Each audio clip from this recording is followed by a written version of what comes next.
Hi everyone, welcome to Module 5 on Technology, Nature, and the Future.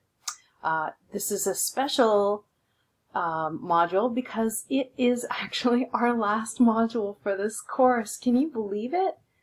Time has gone by so quickly in this class this semester, but if you're anything like me, you're filled with both a little bit of excitement that we're coming to an end, but also a little bit of dread because there's a lot of work left to be done. But we nose down, we'll get ourselves through it. So for this module, you are going to be looking at the environmental crisis, so the global warming and climate change crisis, through the lens of technology. So you are going to be looking at some really interesting, and hopefully you find them helpful, ways of thinking through some of the current issues regarding environmentalism and environmental decline. So you are going to be looking at the difference between climate action and climate justice. We are going to have a chat a little bit about how people resist technologies that are currently being developed to help mitigate some of the effects made by humans towards the environment. And we're going to address two insights that in my time of teaching this I've kind of come to learn, so I hope you find those two things helpful. And there's also a documentary that I'm really hopeful that you're going to watch. It takes a look at sort of how, what some of the impacts of the new environmental technologies in energy will have on societies. So it's a timely piece and a helpful piece to help us put together some of the bigger themes and ideas that we're addressing in this module. So, enough of the introduction. Let's just jump on in. I've kept things really efficient and effective this time, so hopefully we don't have a lot of content. I want to keep it moving forward so that you can focus on our final projects coming up and projects in your other courses. Alright, without further ado, let's start Module 5, our last one! Whoa! See you in a bit! Hi there, and we're back. So this week we are looking at technology, nature, and the future. So it's a really big topic, and I will do my best to present it in a way that makes it efficient and interesting. So our agenda for this time around, our last module, is we'll check in with some of the business and talk a little bit about upcoming assignments, feedback status, and a little bit about the final exam. And then for the rest of this module, you are going to be looking at how technology affects our environment. So, as I had mentioned in the introduction, you'll be taking a look at how to identify climate justice. We'll be chatting about the role of resistance, two insights, and a documentary film. So we have a fair bit left to do, but I think you're going to like it. It's a really interesting topic. So let's get on to the business. So feedback for midterm Part C will be on the way. The plan is for me to start working away on it over the course of week 11. So you can expect to see some feedback filtering in over the week.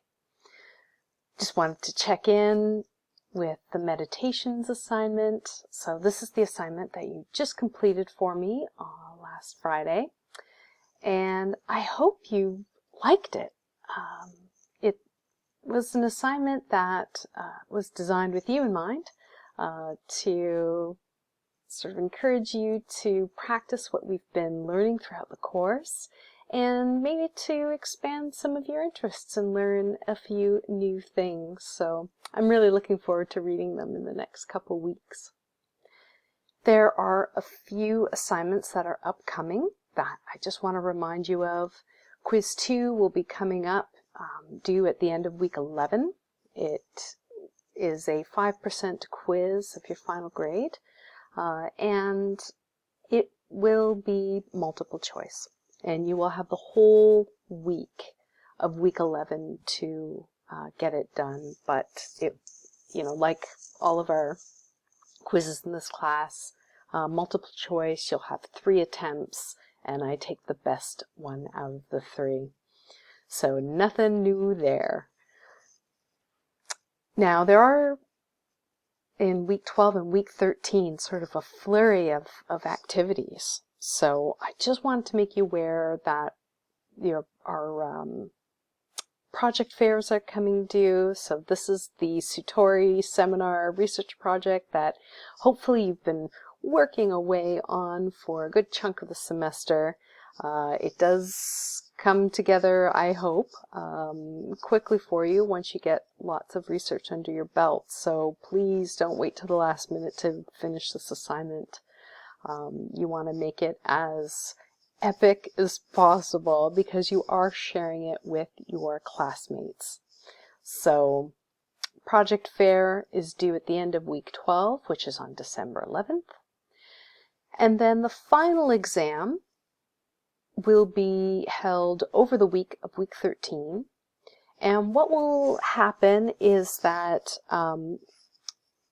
I'll break the exam down into sections, just like the midterm, where you had 2 to 3 sections, some of it multiple choice, some of it written.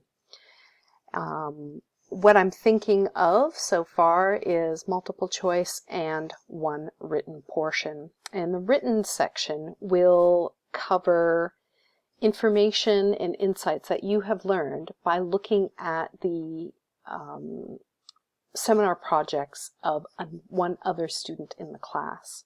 So I just wanted to give you the heads up about that. There will be more information about how to best prepare and what you can expect on the final exam. So look forward to seeing that posted in Blackboard. But much like the midterm, you will have you'll be able to complete the components of it at your own convenience before the final due date, which will be December 11th, Friday, December 18th. I repeat, final exam due date, Friday, December 18th by 5 o'clock. All right. I'll open the floor to any other inquiries. Probably want to ask some questions about cats as flying saucers shooting laser beams, maybe? Maybe not. Whatever your questions are, please send them my way via email, and I'll be happy to address them for you.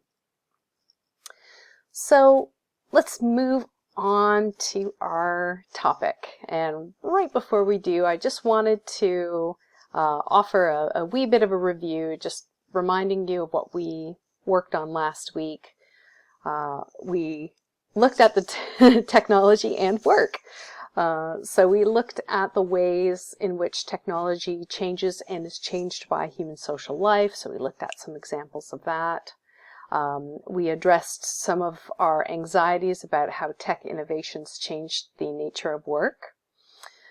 And then you took a long look at a variety of topics within the philosophies of work. So you looked at the role of idleness, division of labor, technological paradox number 2, income inequality and economic globalization.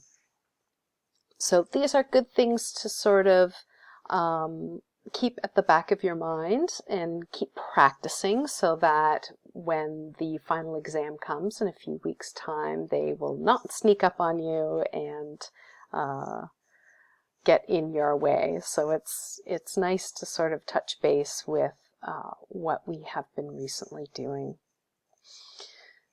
So, by way of a warm-up and getting us ready to look at technology, nature, and the future, I wanted us to hop on over to our notebook, and there's an exercise posted for you under the section Warm-Up. And what you're going to be doing for me is you're going to be reading a short article from Virginia Tech Research Horizon magazine about 12 emerging technologies that will help with power generation in the future. And what I would like you to do is to pay special attention to the very first technology that's mentioned, which is an isothermal expansion of sodium in solar heat. And it's a really exciting, actually all of the technologies mentioned here are really quite exciting, but this one in particular because of its portability and availability. And what I would like for you to do, just as a way of warming up and to get us thinking about the positive and negative effects of certain kinds of technologies as in relation to technology and nature, this is a great place to start. So you're going to be answering 2 discussion questions in this comment box right here. And when you're done that, well, pause the video first, and when you're done reading and thinking of your response and writing your response here, come back and we will start our topic. Yeah. See you in a bit. Hi, welcome back. So the goal of our warm-up was to get us thinking about notions of justice, and in particular environmental justice, because what technologies that seek, like the isothermal salt technology seeks to do, is to allow more people the opportunity to have an energy source, a readily available energy source. And that is a deeply philosophical idea at play, because what we are talking about here is the notion of justice, rather than only some people having access to things that can power our lives. These new emerging technologies allow more people to be able to partake in the dignity of having warmth and security readily available to them. And this brings to mind our first topic for this module, which is looking at climate justice and asking the question of what is climate justice. So we're going to start by listening to the address to the United Nations made by environmental activist Greta Thunberg. So if you go over to our notebook, click on this video, and you can listen. It's only a few moments long. What I want you to do is, when you're watching this, keep in mind some of the distinctions between climate change and climate justice. Now, you might have to watch it more than once, which is fine. It's only a couple minutes long. And we're going to talk in greater length about this difference between action and climate justice. But give it a look now and see if you can sort of anticipate what these distinctions are going to be. And so pause this video, do that, and then pop back on in to here, and we'll continue to introduce this topic. See you in a minute. Hi, thanks for coming back. So you've had an opportunity now to listen to Greta's address. And maybe you're sensing some patterns or some way to make a distinction between climate justice and climate action. But let's break it down a little bit more so that we can really see the distinction between these two. So, climate change, which I hope at this point I do not need to convince you is occurring, is often talked about and framed as an economic, social, and environmental problem. And there's a few limitations to looking at climate change in this way, and we'll see this in just a moment. But when talking about environmental climate change in these ways, there are certain features and limitations that occur. The first is that there needs to be some sort of buy-in from consumers and citizens in order to promote action, to start changing consumer habits or changing personal ways of being a citizen in a country and caring about the environment. So it does require buy-in in this way. Another characteristic is that it is viewed as a series of contributions and commitments, which on the surface seems like a very reasonable thing to say, that if you are committed as a citizen and consumer to climate change, you are making certain commitments and sacrifices as well as contributions. And we can see kind of examples of this sort of socio-political way of looking at climate change in examples like applying a carbon tax so that everybody pays a little bit. Companies that create greenhouse gases would pay more in tax, and then this money goes into investing research and development of more environmentally stable manufacturing and consumer processes. So things like cap and trade, again, and boycotts even. So when there's resistance against the use of a certain product. These are all kind of social and political ways of dealing with the environmental problem of climate change. But what's the problem here, that you ask? Well, seeing climate change as an economic, social problem leaves a lot of room for skepticism, denial, and indifference by people. And, collectively we have had to fight really hard and constantly be educating and reinforcing the grave danger that climate change is causing in all parts of the world, but in some parts where people are more vulnerable in particular.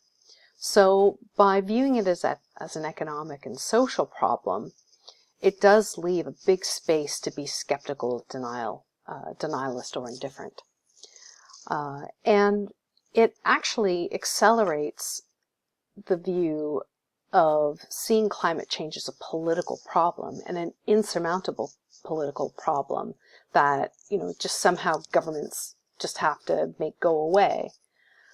And none of this is particularly helpful in dealing with the realities of climate change. And we have seen this recently and in the past with the slowness and indifference, and in some places the outright obscuring of facts about the changing nature of the climate.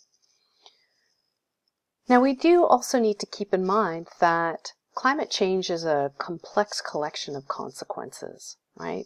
When we're talking about climate change and its consequences, we're talking about everything from food insecurity, energy, pollution, waste management, public health, trade and economics, as well as nature conservation and control.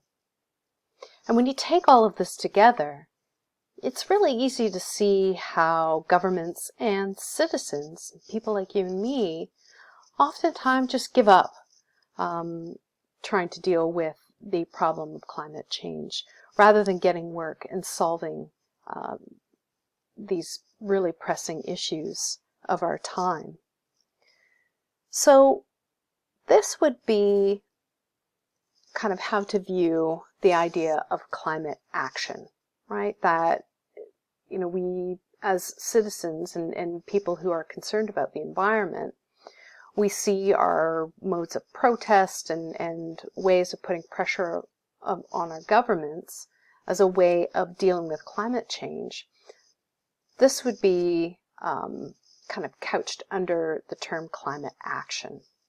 We're wanting action, we're demanding change, but there still is some fundamental disconnects between what we want and what we are willing to do to get it.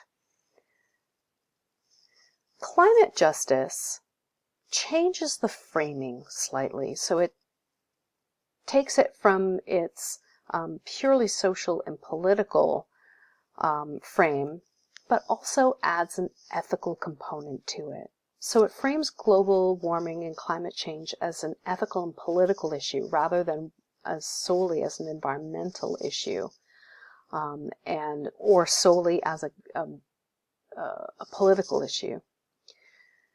And justice entails things like human rights, non-human rights, so this would be animal rights, or even in some places in the world where natural features are considered to have rights, like a river or bodies of water or strips of land. So we are changing our ethical notions to include more rights for non-humans. Justice also entails things like equality, collective rights, and identifying responsibilities and obligations. And we've come to recognize this because we see that it's the most vulnerable people in society who often suffer the effects of climate change disproportionately. And we are learning to ask the question, why? Why is it the case that vulnerable people are the ones who suffer the most? And in large part, the poorest and least socially advantaged members of society are the ones who suffer climate change, the effects of climate change the most because of structural inequality. And structural inequality is essentially the condition where one or more categories of people in a society are attributed an unequal status in relation to other people in society. And this inequality is due to embedded biases and assumptions about these marginalized groups of people. And structural inequalities occur when a system of civic institutions as well as social networks and government organizations, continue to marginalize groups of people by limiting their access and opportunities to services and social goods that are in fact granted to other groups. So, some recent examples that we can see is the disenfranchisement of African American voters within the U.S. political system, a democratic system.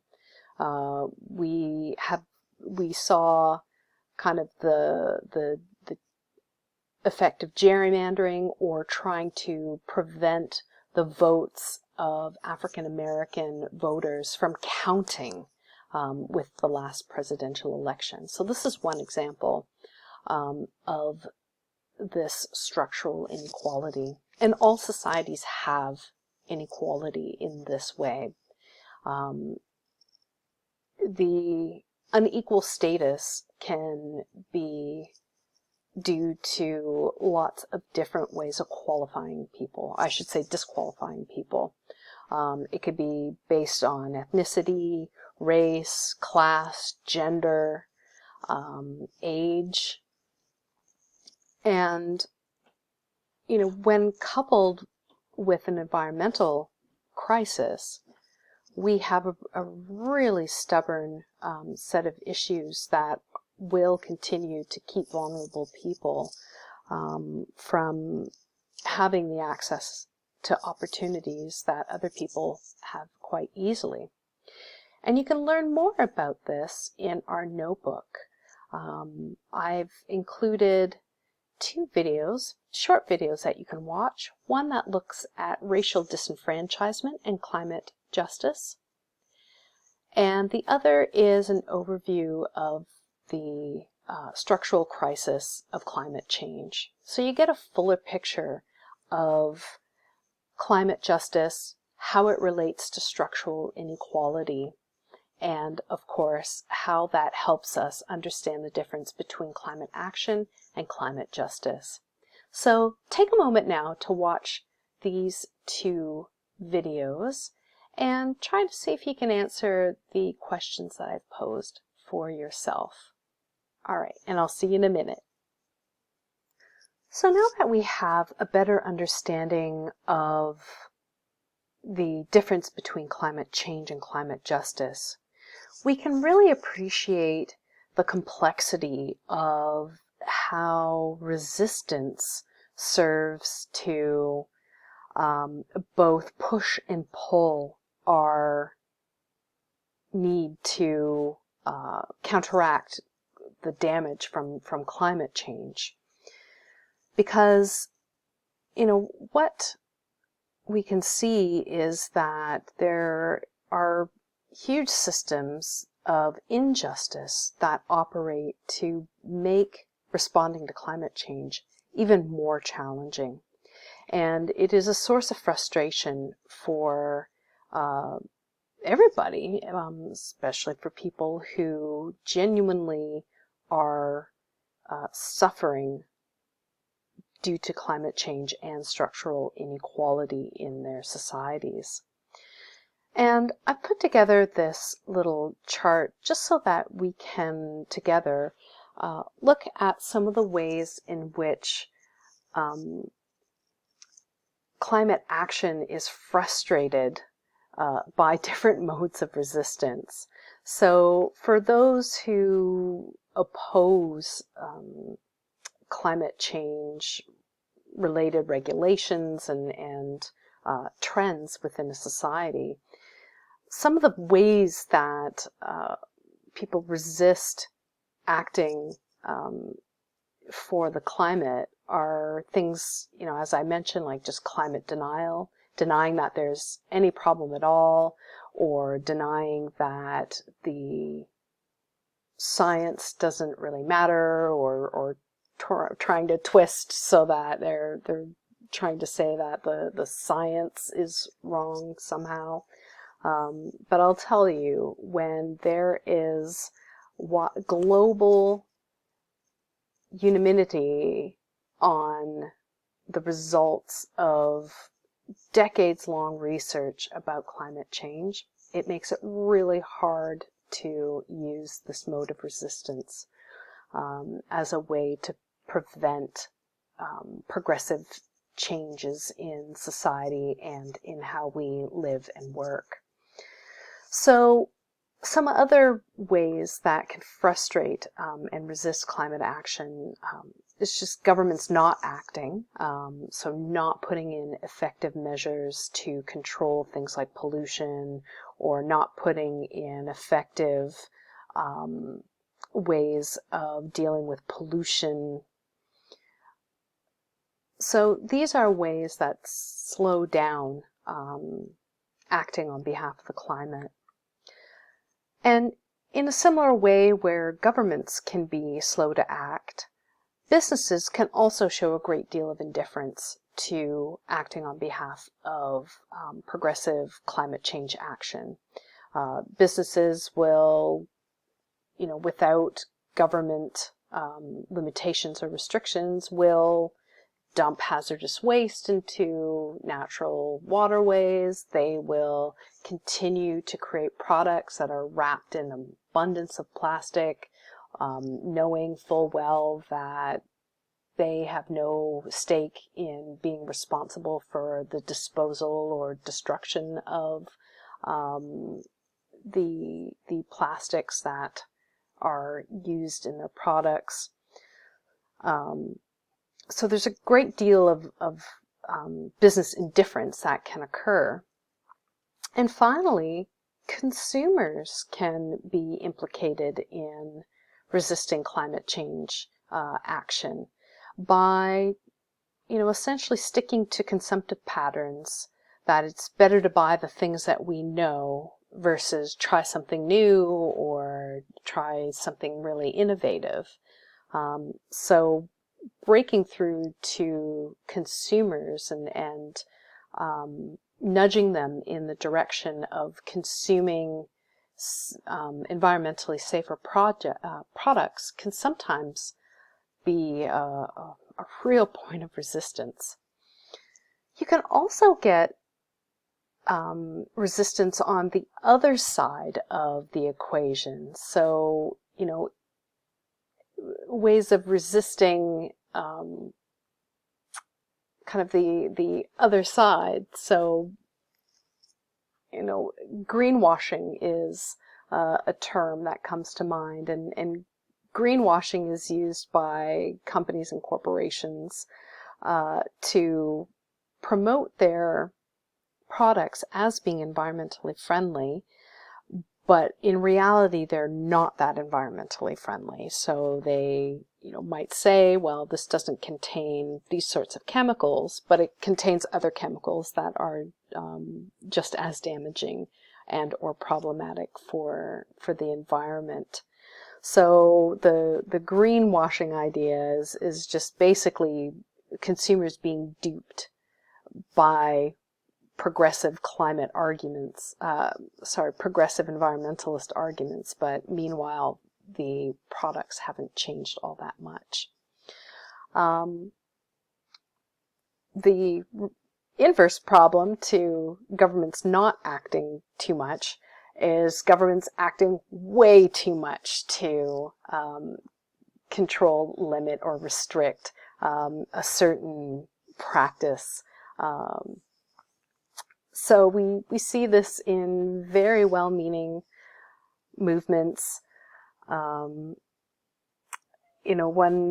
potential candidate as an example here would be the singling out plastic straws as something that governments can just restrict and do away with and force businesses to abandon.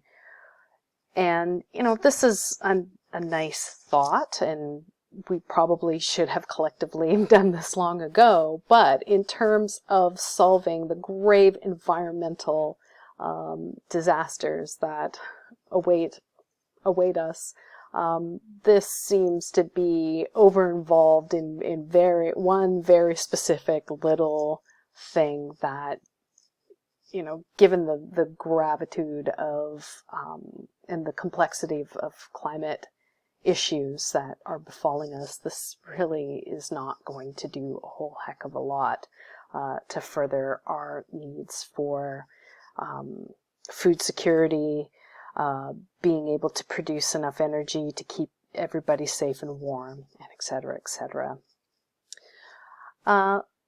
Another mode of resistance that's worth mentioning is environmental zealotry.